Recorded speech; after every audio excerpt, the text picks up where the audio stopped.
कोई शेर बन रहा है, कोई कोबरा बन रहा है, और कोई सियार तो है ही रंगा हुआ। शाम तक दीदी का आंचल पकड़े हुए था, नहीं दीदी हम आपका साथ नहीं छोड़ेंगे।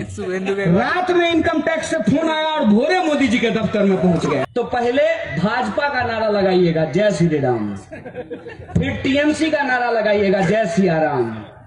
दोनों नारा लगा करके चेक कर लीजिएगा कि पेट्रोल का दाम 100 से घट करके 50 पे आता है कि नहीं आता है। पूरे देश में तो आप ही की सरकार है ना, कहाँ है विकास की गंगा?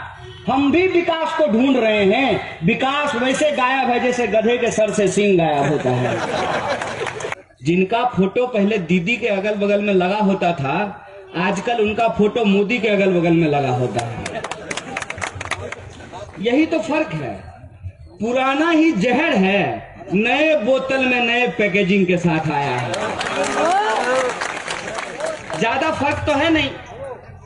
तो आप वोट किसको दीजिएगा उस पे हम कुछ नहीं कहना चाहते हैं, क्योंकि मेरा मानना है कि आप प्रजा नहीं हैं। आप प्रजा नहीं है ना, नागरिक है ना। कोई इस देश में राजा नहीं है ना, कोई रानी नहीं है ना। तो वोट देने का अधिकार आपका निजी अधिकार है। ये निजी अधिकार आप गुप्त तरीके से देते हैं। किसको वोट देना है ये आप 27 तारीख को तय करेंगे और उसका परिणाम 2 मई को आ जाएगा। लेकिन कुछ लोग चुनाव से पहले ही ये दावा करने लगते हैं कि 2 मई को हम ही जीत रहे हैं। बताइए, अगर परिणाम पहले से पता हो तो चुनाव पे लाखों करोड़ों रुपया खर्च करने का क्या जरूरत है?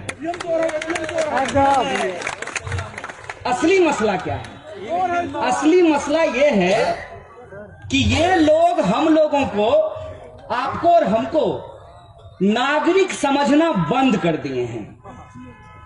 ये नहीं समझते हैं कि हम लोग नागरिक हैं।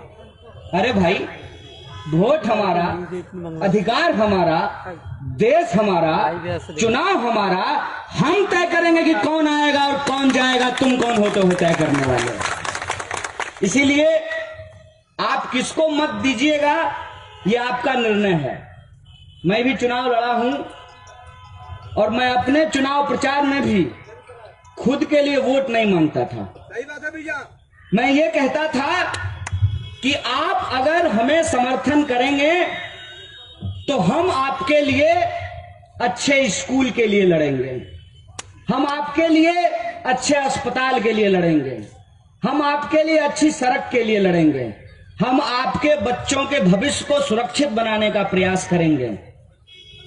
लोगों को अगर यह बात ठीक लगेगी तो लोग अपना समर्थन हमको देंगे। अगर यह बात ठीक नहीं लगेगी तो लोग हमको अपना समर्थन नहीं देंगे। तो कुछ लोगों ने हमको कहा कि यह प्रचार का युग है, बढ़िया प्रचार अगर नहीं होगा तो सामान नहीं बिकता है। तो हम बोले सुनो, ना मुझे लोगों का वोट खरीदना है, ना अपना ईमान हमको बेचना है। हमारी लड़ाई सिर्फ और सिर्फ सत्ता में पहुंच जाने की लड़ाई नहीं है। एक बार हमने सैकत से कलकत्ता में पूछा, जब हम लोग शुरू में मिले थे, भाई टीएमसी में क्यों नहीं हो? तो बोला कल को बीजेपी के साथ चला जाए तब। तो हम बोले तो था ही बीजेपी के साथ।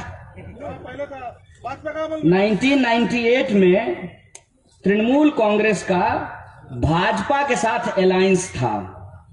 दीदी उस वक्त नहीं समझी थी कि यह मोदी क्या चीज है। ये ऐसा आदमी है कि इसको अगर आप अपने घर में खाना खाने के लिए बुलाइएगा तो ये रास्ता देख लेगा, घर का सारा सामान देख लेगा और रात में आकर के सब समेट करके ले जाएगा।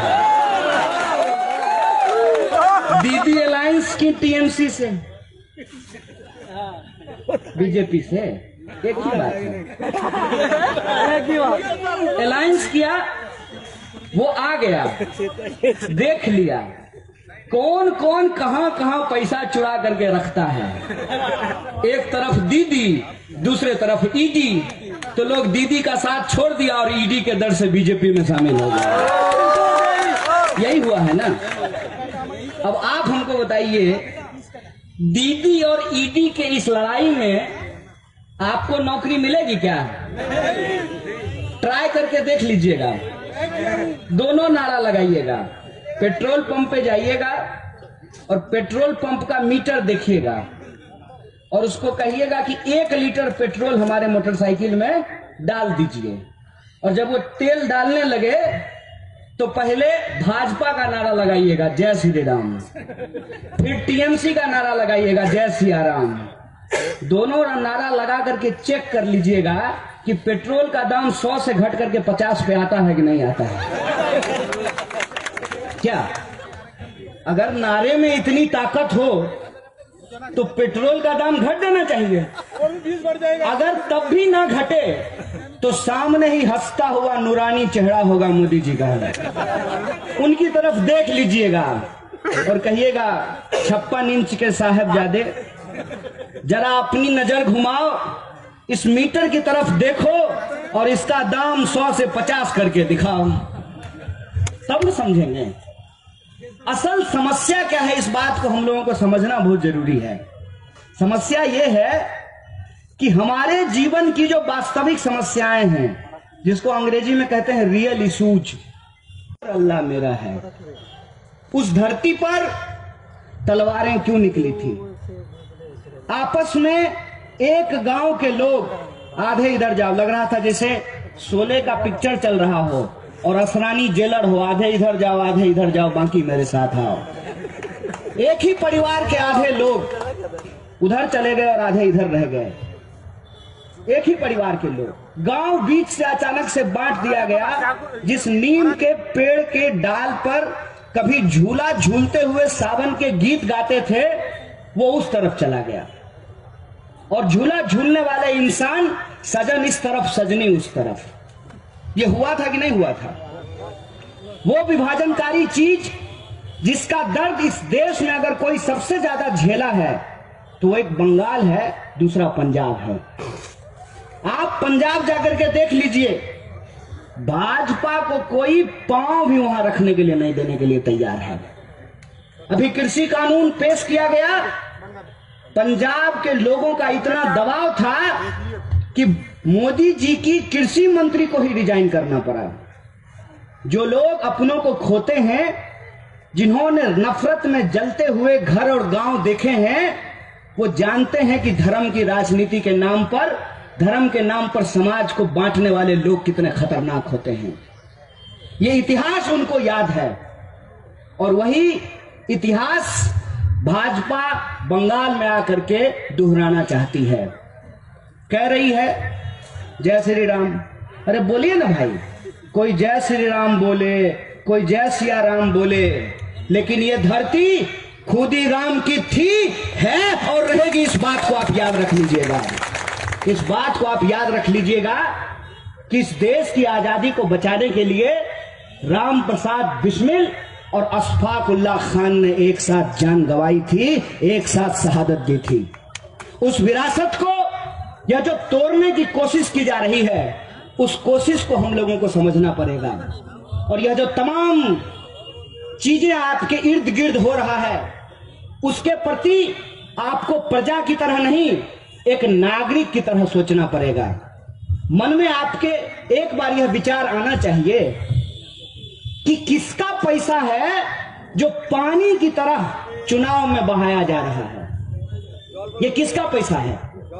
आपको यह बात सोचना चाहिए कि जब तूफान आता है, अम्फन तूफान आया था ना, तब तो हेलीकॉप्टर लेकर के नहीं घूम रहे थे कैलाश विजयवर्गीय, घूम रहे थे क्या? जब लॉकडाउन में लोग हजारों किलोमीटर पैदल चल रहे थे, तब तो कोई नहीं खाना बांट रहा था।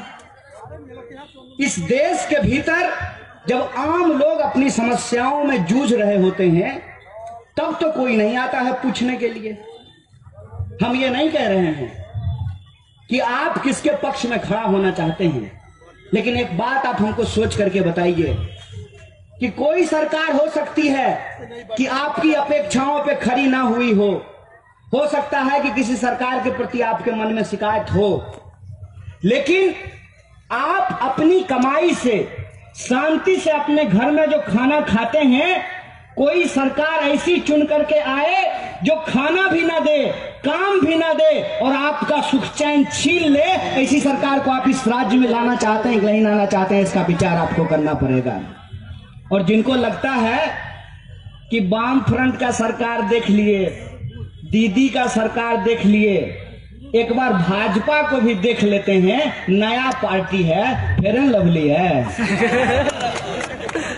पिछला वाला फेयर एंड लवली से मुंह गोड़ा नहीं हुआ था तो अभी फेयर एंड लवली प्लस खरीद लेते हैं। कैसी बात है ये। मैं बिहार से आता हूं, 2005 से भाजपा सरकार में है। क्या बदल गया है बिहार का, हमको जरा बताइए। कितना एम्स खुल गया है, कितना IIT खुल गया है, कितना जो है बहाली जो होती है नौजवानों की, SSC की बहाली कितनी रेगुलर हो गई है, कितने नए उद्योग खुले हैं, कितनी नई सड़कें बन गई है, कुछ नहीं। ये कहते हैं कि हमको मौका दीजिए, हम विकास का गंगा बहाएंगे। हाँ, आप बहा रहे हैं ना मध्य प्रदेश में विकास का गंगा, सोनार बांग्ला। पूरे देश में तो आप ही की सरकार है ना, कहाँ है विकास की गंगा? पूरे देश में तो आप ही की सरकार है ना, कहाँ है विकास की गंगा? हम भी विकास को ढूंढ रहे हैं। विकास वैसे गायब है जैसे गधे के सर से सींग गायब होता है। मुझे बता दीजिए, ऐसा कौन सा चीज बीजेपी के आ जाने के बाद होगा जो पहले नहीं हो रहा था? ऐसी कौन सी बात हो जाएगी? ये बात आखिर बोला क्यों जा रहा है?